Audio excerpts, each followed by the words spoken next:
এখন বক্তব্য রাখবেন মাননীয় সদস্য মেজর অবসরপ্রাপ্ত রফিকুল ইসলাম বীর উত্তম, চাঁদপুর ৫।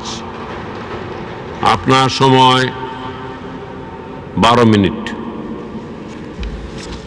মাননীয় স্পিকার, 2010-11 সালের বাজেটের উপর বক্তব্য রাখার সুযোগ দেওয়ার জন্য আপনাকে ধন্যবাদ। বক্তব্যের শুরুতেই আমি গভীর শ্রদ্ধার সাথে স্মরণ করছি জাতির জনক বঙ্গবন্ধু শেখ মুজিবুর রহমান, জাতীয় 4 নেতা এবং মুক্তিযুদ্ধে শহীদ এদেশের লক্ষ লক্ষ মানুষকে। মাননীয় অর্থমন্ত্রীকেও ধন্যবাদ জানাই যে অক্লান্ত পরিশ্রম করে তিনি একটি সুন্দর বাজেট উপহার দিয়েছেন এবং বাজেট প্রণয়নের সার্বিক দিক নির্দেশনা এবং কিছু সময়ের জন্য সরাসরি তত্ত্বাবধান করে বাজেট প্রণয়নে বিশেষ অবদান রাখার জন্য মাননীয় প্রধানমন্ত্রীকেও শুভেচ্ছা এবং অভিনন্দন। বাজেট বক্তৃতার 3য় অধ্যায়ে মাননীয় অর্থমন্ত্রী 199 থেকে 205 পর্যন্ত প্যারাগুলিতে দরিদ্র, বঞ্চিত, প্রতিবন্ধী, পথশিশু, বিধবা ও স্বামী পরিত্যক্তা মহিলা, অর্থাৎ যারা উপার্জনক্ষম কোনো অভিভাবকের সহায়তা বঞ্চিত, তাদের জন্য কিছু গুরুত্বপূর্ণ কার্যক্রমের কথা বলেছেন। কোনো কোনো ক্ষেত্রে সাহায্যের পরিমাণ বাড়ানোর কথা বলেছেন। এগুলো হচ্ছে সবই সামাজিক নিরাপত্তা বেষ্টনীর আওতায় কর্মসূচি। আমি প্রস্তাব রাখছি যে বাজেট অধিবেশনের পরে নির্দিষ্ট কয়েকটি দিন এই গরিব মানুষের ভাগ্যোন্নয়ন কীভাবে করা দরকার, কিভাবে সারা দেশে এদের ব্যাপারে একটা জরিপ করে একটি ডাটাবেস তৈরি করা যায়, এ ব্যাপারে এই মহান সংসদে একটা বিস্তারিত আলোচনা হওয়া প্রয়োজন।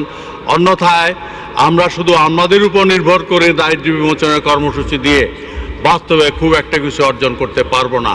এবং আমার মনে হয় এই মহান সংসদে অতীতে কখনো গরিবদের নিয়ে শুধুমাত্র তাদের দারিদ্র্য বিমোচনের কোনো আলোচনা হয়েছে বলে আমার মনে পড়ে না। এবারে বাজেটে বিদ্যুৎ খাতে সরকার গতবারের চেয়ে 60% বেশি বরাদ্দ দিয়েছেন, যা প্রশংসার যোগ্য। কিন্তু বিদ্যুতের যে চাহিদার হিসাব দিয়েছে, আমার মনে হচ্ছে বাস্তব চাহিদা তার চেয়ে অনেক অনেক বেশি। কতগুলো চাহিদা আছে হিডেন ডিমান্ড, যেটা আমরা এই মুহূর্তে অনুধাবন করতে পারছি না, কিন্তু বাস্তব চাহিদা অনেক বেশি। কৃষি পল্লী উন্নয়ন খাতে বরাদ্দ ভালো দেওয়া হয়েছে, কিন্তু আমার ধারণা স্বাস্থ্য খাতে আরও অনেক বেশি বরাদ্দ পাওয়া উচিত ছিল। মিলেনিয়াম ডেভেলপমেন্ট গোলে নারীদের জন্য স্বাস্থ্য খাতে যে লক্ষ্যমাত্রা নির্ধারণ করা হয়েছিল তা অর্জন অত্যাবশ্যক।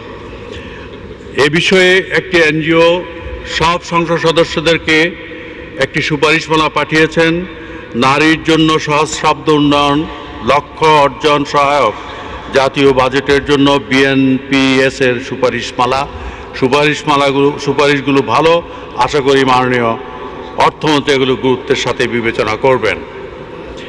শিক্ষা খাতে কিছুদিন আগে পত্রিকায় দেখেছি পূর্ণ পৃষ্ঠা আবেদন প্রকাশিত হয়েছে।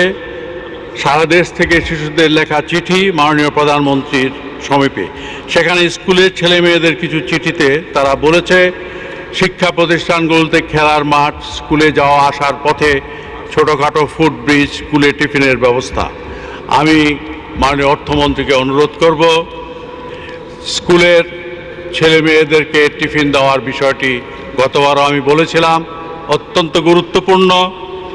আমাদের ভবিষ্যৎ প্রজন্মের দৈহিক ও মানসিক স্বাস্থ্য গঠনে এদের ভালো টিফিন দেওয়ার বিষয়টি জাতির বৃহত্তর স্বার্থে অপরিহার্য বলে আমি মনে করি। এখানে আপনার ব্যয় বেড়ে যাবে, সেটা সত্য, কিন্তু আমি মনে করি আপনি যদি একটা নতুন খাত তৈরি করেন এবং সেখানে জনগণকে আহ্বান জানান, মাননীয় প্রধানমন্ত্রী যদি আহ্বান জানায়, আমি বিশ্বাস করি বাংলাদেশের জনগণ সে আহ্বানে সাড়া দিয়ে এই স্কুলের ছেলে মেয়েদের টিফিনের জন্য কন্ট্রিবিউশন দেবে। বিশেষ করে বিদেশে যারা বাঙালি আছেন তারাও এভাবে প্রচুর সহায়তা দেবেন, এই বিশ্বাস আমার আছে।